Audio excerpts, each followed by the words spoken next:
The morning began with silence, so thick it seemed to press against the walls of the homestead. Dust crept across the yard, stirred by a restless wind that rattled a loose board on the corral fence. She stood alone in that dirt, her hands raw from work, her face smeared black by the soot they had rubbed on her the night before. Her hair, once long enough to catch the sun like a banner, now hung in jagged tufts, hacked short by her husband's kin while they laughed. Each breath she drew tasted of ashes and shame. Inside the house, her in-laws stirred with the same indifference they showed her every day. The mother-in-law's voice rose like a crow's caw, sharp with disdain. The brothers moved heavy through the rooms, their boots thudding as if each step was a reminder of her place. She had no place. Not really. Her husband's death had left her tethered to them, bound by duty and poverty. What they owned, they claimed as theirs entirely, and she was no more than another piece of property, another tool left to wear down in the dirt. The cut of her hair still burned her scalp, but worse was the laughter that lingered. They had stripped her of dignity with cruel precision, blackening her face as though she were a clown or a beast. She remembered standing in the lamplight, their shadows looming, the smears of soot pressed into her skin while they jeered. She had stayed silent, not because she lacked words, but because her voice no longer held weight in this house.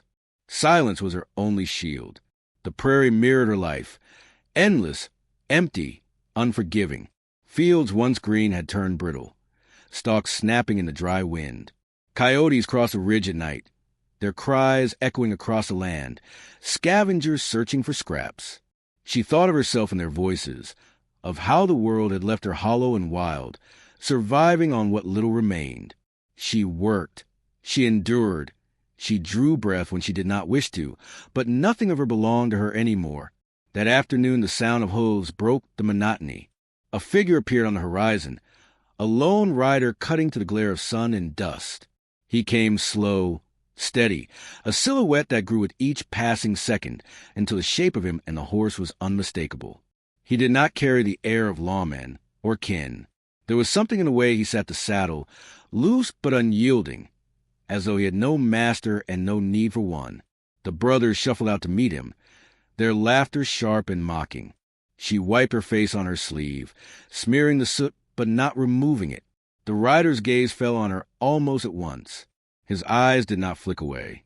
He took in the cropped hair, the bruises near her jaw, the smudge of ash across her cheek.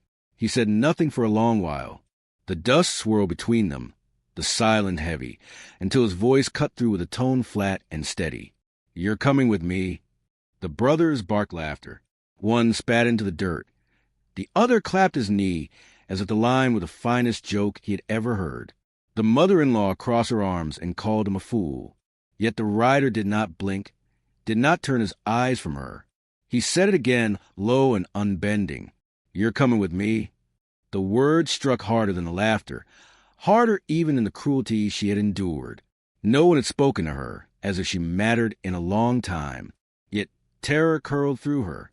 Leaving meant the wrath of those who held her here. Leaving meant stepping into an unknown wilderness with a stranger who carried no promises, only that blunt command. She could not read his intent. Was it pity or something colder? Still, she felt in his gaze no mockery, no ownership. It was recognition, as though he looked at her and saw not an object but a soul clawing to remain alive. Her heart pounded. She saw the twitch of a brother's hand near his belt buckle, the way the other smirked as if eager for violence. But the rider's presence filled the yard like a storm cloud, too heavy to laugh off for long. His shadow stretched across her, across them all, and the weight of his stillness became its own kind of weapon. She thought of her hair falling to the dirt in crude clumps. She thought of the soot ground into her skin, of the way she had held her breath until the night passed, until they stopped laughing. And then she thought of what tomorrow would bring if she stayed. More humiliation, more silence, more of herself carved away piece by piece. She had endured, but endurance had no end here. The mother-in-law hissed, threatening the rider with law and vengeance. The brothers puffed their chests, eager to show teeth, yet hesitant to step into the quiet power radiating from him. He did not reach for a weapon, did not move, only sat astride his horse, waiting. His horse pawed at the dirt, snorted, restless, but the man was carved from patience. Her hands trembled at her sides. She wiped again at her face, the soot smearing until her skin showed through in streaks. Something inside her shifted. Fear still clung like a second skin, but beneath it stirred something she had not felt in years, an ember of choice. She stepped forward. The brothers cursed, the mother shrieked, but the rider only leaned slightly in the saddle, his eyes never leaving hers. She did not know what road awaited, nor if the man before her was salvation or another kind of ruin, but she knew that if she remained in this place, she would vanish altogether. Her foot found a first trace of his shadow in the dust, and she moved into it. The laughter behind her rose, bitter and sharp, but she did not turn back. The rider's horse shifted, and his hand tightened lightly on the reins. He did not smile, did not soften, only made space beside him as though it were already decided. The wind picked up, carrying the cry of coyotes from far off, their voices blending with the fading laughter of the family she left behind. Her heart thundered, but she kept walking. Step by step, she closed the distance. When she reached him, the world seemed to pause. He extended a hand, rough, scarred, steady. She hesitated only a breath before placing her own in his. And just like that, the silence of her life cracked open. The night swallowed them whole as they rode away from the homestead, hooves striking rhythm against the earth like a drumbeat of escape. The moon hung low, bruised and swollen. Its light stretched across the prairie in thin ribbons that touched their faces and the restless mane of the rider's horse. She clung to the saddle, her body stiff with fear and the tremor of exhaustion, but she did not look back. Behind her was only the house where her voice had been silenced, her dignity stripped, her spirit pressed into ash. Ahead was a road she could not see, a silence thick with uncertainty. He did not speak for a long while, the man who had pulled her out of ruin. His shoulders moved with the rhythm of his horse, steady and unhurried, as if the whole of the world could chase them and he would not break his pace. She studied him when she dared, his face lined by wind and sun, a mouth set in the shape of habit rather than thought, his eyes always scanning the horizon. He carried himself like someone who had long ago learned there was nothing to fear except hesitation. When they stopped to rest near a dry creek bed, he swung off his horse without a word, moving with quiet efficiency that unsettled her. He unsaddled the animal, rubbed it down with a handful of dry grass, and built a fire from twigs and scraps of wood that seemed too meager to hold flame until they did.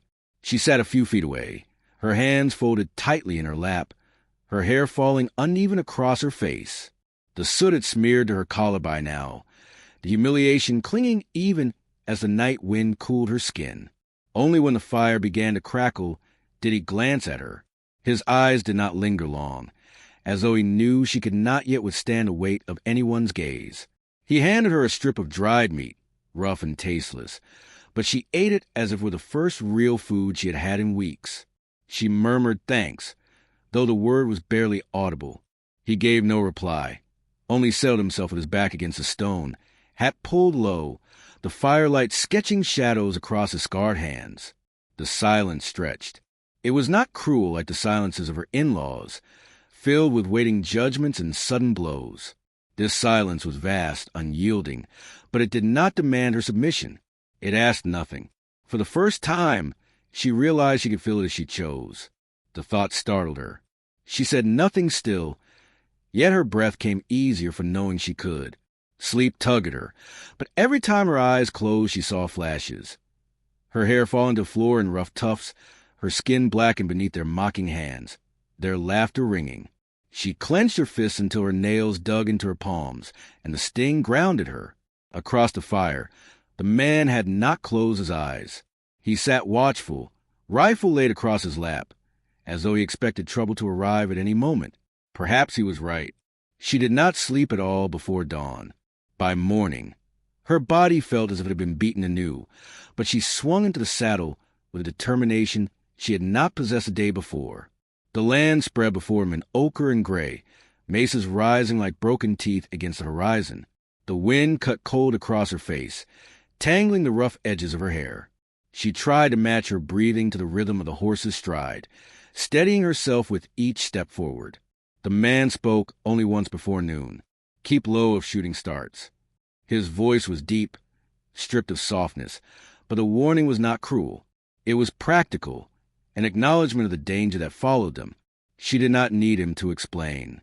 The memory of her in-laws' faces as she stepped into a shadow told her enough. They would not let her go without blood. Her stomach clenched with dread at the thought. She wondered if they were already saddling up, if their anger had carried them through the night, driving them onto the same trail. She knew how quickly gossip spread through saloons and dusty streets. By now the story would be twisted into a tale of abduction, of a man stealing what did not belong to him, and the world would believe it, because she had never been given ownership of herself in the first place.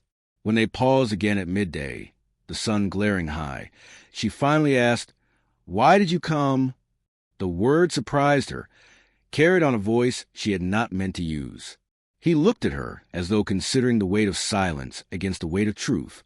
"Didn't come for them," he said at last. His tone was flat, but not unkind. "Came because I saw what they did. That was enough." It was not the answer she expected, nor the one she knew how to carry. She wanted to ask more, why he cared, why it bothered at all, but the way he spoke told her questions were stones better left unturned. So she held her tongue and let the silence return. Yet she could not forget that he had spoken at all, and that in his voice there had been no pity, only recognition. The shadows grew long that evening as they reached a cluster of boulders that shielded them from the wind. He made camp again with the same quiet precision. She gathered twigs this time, her hands clumsy but eager to prove she was not dead weight. He gave a brief nod when she dropped them by the fire pit, and though the gesture was small, it stirred something in her chest. The flames caught as night fell. She found herself watching him again, the way his eyes never truly softened but carried a grief that lived deeper than words. She thought of asking his name, but when she opened her mouth, the question withered. Instead, she said, "They'll come for me." He did not look surprised. "I know." "What do they find us?" He met her eyes then, steady and unblinking. "Then we make sure they don't take you back." The promise was simple, unadorned, yet it carried the weight of iron. For the first time in longer than she could recall, she believed someone might stand between her and the cruelty of others. The belief frightened her more than the threat of her in-laws, because hope was more dangerous than despair. She lay down near the fire that night, exhaustion pulling her under. This time, when the memories surged, laughter, soot, hair falling like torn cloth, she held to the image of the rider's steady gaze. Her body eased, and sleep found her at last. He did not sleep. He sat beneath the stars, rifle in hand, watching the horizon as coyotes cried in the distance. The sun had barely risen when the sound of hooves reached them, faint at first, then swelling into the rhythm of pursuit. She stiffened where she sat her horse, the taste of fear rising sharp and bitter. He had heard it before she did. She saw it in the way his shoulders tightened, in the way his hand drifted without hurry, but with certainty to the rifle across his saddle. He said nothing. The silence was heavier than words. The land funneled them into a narrow canyon, walls of red stone rising steep on either side. Shadows clung to the rock, long and jagged, and the echo of each hoofbeat seemed to announce their presence to the world. He slowed his horse, eyes sweeping the ridgeline. Then he dismounted, motioning for her to follow. She obeyed, her legs trembling as they hit the ground, dust puffing around her boots. They moved quickly, tethering the horses against a ledge, then slipping behind an outcropping of stone. Her breath came sharp, ragged in her throat. She wanted to ask what would happen if the men caught them, but the answer seemed too obvious. She pressed her back against the stone and tried to quiet the hammer of her heart. The riders appeared minutes later, 6 of them. Dust rose in a cloud around their horses. Her in-laws were among them, faces twisted with a familiar sneer of ownership, as though she were no more than a cow gone astray. They scanned the canyon, muttering, one spitting into the dirt. She shrank further into shadow. The rifle cracked, a sound that split the morning open. One of the men toppled from his saddle, dust exploding beneath him. The others shouted, drawing weapons, chaos splintering the canyon stillness. She covered her ears, flinching at the storm of noise, yet her eyes locked on the man beside her. He moved with deliberate precision, each shot a rhythm, Each motion an echo of hard years lived at the edge of survival. He did not waste a bullet. He did not flinch. The fight was over in minutes, though it felt like hours. Two bodies lay motionless, and the others retreated in a rush of curses and pounding hooves. The echoes chased them long after they vanished. The air smelled of powder and blood, of iron and dust. She unclenched her fists, realizing her nails had drawn blood from her palms. He rose from cover, scanning the canyon for stragglers, his rifle steady even after the danger had passed. Only when he was sure did he lower it, his breath slow and even. A thin line of blood darkened the sleeve of his shirt where a bullet had grazed him, but he did not seem to notice until she touched his arm. "Sit," she said, her voice unsteady but firm. He looked at her for a moment, as though measuring the command, then obeyed. She tore a strip from her skirt, hands shaking, and pressed it to the wound. He flinched, more from surprise than pain.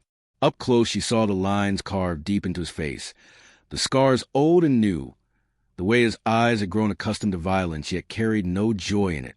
"You'll bleed through if you don't bind it," she murmured, more to herself than him. He gave the faintest nod. "You've seen worse."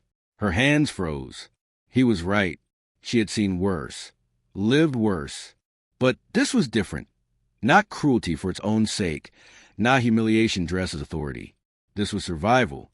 And for the first time, she realized she was not merely a burden dragged through the wilderness. She was here. She had bound his wound. She mattered in the small, quiet way of a flame shielding itself against the wind. When he stood again, she rose beside him. Her fear remained, but it no longer pinned her in place. It sharpened her, steadied her breath. She looked back toward the canyon mouth where the riders had fled, and for the first time in years, she felt anger not turned inward but outward. They had come for her like hunters for prey. She was tired of being prey. They rode hard through the afternoon, neither speaking much. The silence between them had changed, less a gulf, more a tether. By dusk, they reached a ridge that overlooked the valley. Below, smoke curled from a camp where her in-laws had gathered others to their cause. She could see the flicker of firelight, hear faint shouts carried by the wind. "They'll bring more," he said, his voice low. "Men who drink and kill for the asking." Her stomach turned, but she did not look away. "Then they won't stop." "No!" He studied the valley, the men below, the horses tied in restless circles. "They'll hunt until they break you, or until we break them." She swallowed hard, her throat dry. "Why me?" He did not glance at her. "Because you walked away. That's enough to burn them." The truth landed heavy. She had thought herself small, powerless. Yet her refusal to remain had wounded them more deeply than her silence ever had. Her act of leaving had lit a fire in their pride, and now they would not rest until it was quenched in her blood. That night, they camped in a hollow of a ruined shack, boards weathered to silver beneath the stars. He sat sharpening his knife, the scrape of metal against stone steady, measured. She watched him, then finally asked a question that had sat between them since the start. "What did you lose?" The knife slowed, then stilled. His eyes remained on the blade, but his voice softened, raw edges exposed. "A homestead, a wife, a son, not old enough to ride." She did not breathe for a moment. The weight of his words settled into her bones, not with pity but with recognition. He carried grief the way she carried shame, quiet, constant, unrelenting. They were both remnants of lives destroyed, both cut down by hands they had not chosen. Her gaze shifted to the stars beyond the broken roof, the cold fire of them endless and uncaring. For once, she did not feel alone beneath them. When she lay down to rest, the ground hard beneath her, she did not dream of soot or shears. She dreamed of fire and blood, of standing not behind him but beside him. At dawn, they rode toward a town long abandoned, buildings hollowed by time, shutters hanging loose, streets littered with weeds. He halted his horse at the edge, eyes scanning the silent facades. "We'll make our stand here," he said. She looked at the ruined town, the empty windows staring like the sockets of a skull. The thought of facing the men who pursued her filled her with dread, but also with rising heat she did not recognize as fear alone. She tightened her grip on the reins. "I'm not going back," she said. His eyes met hers, and for the first time she thought she saw something soften there. Not a smile, not quite, but the faintest acknowledgment of her resolve. He nodded once, a gesture sharp and final. The wind moved through the broken streets as they rode in. Dust swirled around them, carrying the promise of violence yet to come. She sat straighter in the saddle, her eyes no longer cast down. Whatever waited, she would face it. The silence of the town swallowed them, a silence not of oppression but of anticipation, as though the land itself held its breath. The town was a carcass of wood and stone, bleached by sun, hollowed by wind. Broken shutters clattered against warped frames. Doors sagged on rusted hinges, and weeds split through what had once been streets. He dismounted first, boots striking the dust with a thud that seemed to echo through the empty saloon windows. She followed, her body taut with nerves, but steadier than she had ever known herself to be. They walked the main street together, their footsteps carrying across silence, so complete it seemed to hold its breath. This was where they would stand. They set to work with no wasted motion. He pulled down loose boards and hammered them across a window, the strikes sharp and final. She dragged barrels from one side of the street to the other, her muscles straining, sweat dampening her hair. Once, she would have thought herself too frail, too broken to lift anything heavier than a bucket of water. Now, with every piece of which she shifted, every barricade she helped raise, she felt a fragment of herself knit back into place. At dusk, they built a small fire in the skeleton of the church. Its cross had long since fallen, but the walls still stood. He sat sharpening his knife, the rhythm slow and deliberate, while she tied her jagged hair back with a strip of leather he had cut from his own saddle. His hand had offered it wordlessly, as if it were nothing, but the gesture struck deep. The strands no longer fell ragged across her face. It was not the length she had lost, but it was order reclaimed from ruin, dignity restored with a simple knot. "They'll come before dawn," he said, his voice as even as the steel on stone. She stared at the flames. "Then we'll meet them." The word surprised her, not because she said them, but because she believed them. The night passed slowly, each creak of the buildings, each whisper of wind sharpening her senses. When morning came, it came red, the sky burning with the color of blood spilled and blood promised. She heard them first. The thunder of hooves, the laughter carried on air, the voices of men who believed victory already theirs. Dust rose in a vast plume at the far edge of the valley, growing, spreading, until the first riders appeared. They came in numbers, her in-laws at the lead, faces twisted with rage and triumph. Behind them rode hired hands, outlaws, drunks who had been promised coin and whiskey. Their jeers filled the air, crashing against the silence of the dead town. She stood in the doorway of the church, rifle clutched in her hands. He stood beside her, the brim of his hat casting his eyes into shadow, his body still as a stone. He did not look at her, but she felt his presence like a weight anchoring her to the earth. The first shot came from him, clean and merciless, striking down a rider before the others had even reined in their horses. The street erupted. Gunfire cracked. Glass shattered. Dust leapt in clouds as men fell screaming from their saddles. Horses shrieked and reared, their riders dragged through dirt. She raised a rifle, her hands trembling, and fired into the chaos.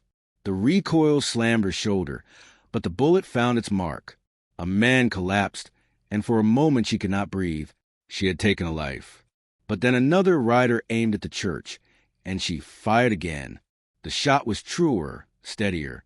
Something inside her shifted with that second pull of the trigger, the realization that she was no longer prey but something else entirely, something the men who had mocked and beaten her could no longer contain. The battle raged down the street. The air thickened with smoke and the acrid bite of powder. Boards splintered under stray bullets. The church door shuddered, cracked, but held.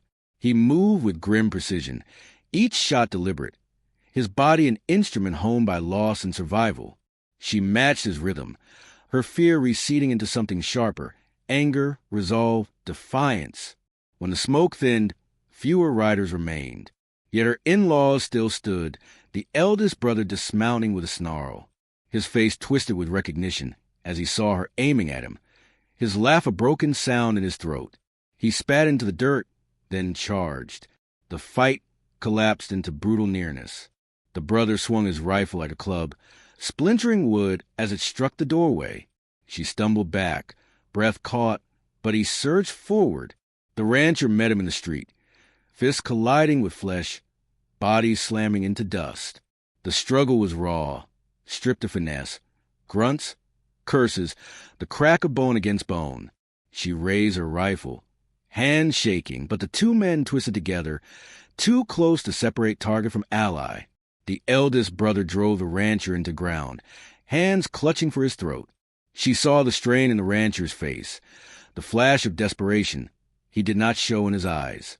Her own body moved before thought could.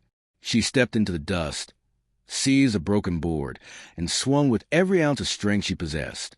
The board cracked across the brother's back, staggering him, giving the rancher the space to rise. With a savage motion, the rancher drove his knife into the man's chest. The eldest brother gasped, staggered, then fell lifeless into the dirt. The silence after was thick and terrible. The last of the riders had fled, leaving only bodies, blood, and the circling cries of